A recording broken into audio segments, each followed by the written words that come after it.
In today's video, I'm going to teach you how to add an image to a blog page in Confluence.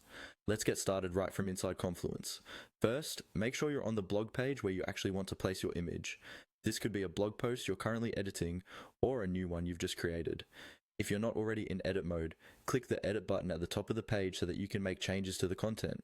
You should see your text cursor somewhere in the body of the blog. Next, think about exactly where you want the image to appear in your post. This is important because Confluence will insert the image wherever your cursor is. Click into the text area and place your cursor on the line where the image should go. For example, you might want it right after your introduction paragraph, or between two sections to break up large blocks of text and make the page easier to read. Once your cursor is in place, you're going to use a simple keyboard command that Confluence supports.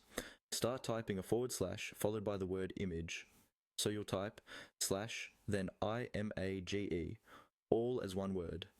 As you type our image, Confluence will bring up a small menu of options related to images.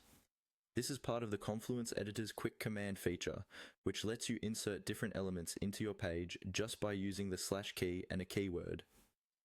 When you see the image option appear in that menu, select it. You can usually do this by clicking on it with your mouse, or by pressing Enter if it's already highlighted.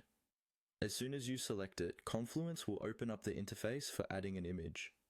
From here, depending on your setup, you may be able to upload an image from your computer, choose an image that's already been uploaded to Confluence, or even paste an image that you've copied to your clipboard.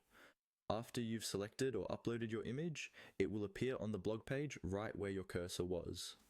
You can click on the image to adjust its size, alignment, or other formatting options, so it looks exactly how you want it to in your post. And that's all there is to it. By selecting your blog page, place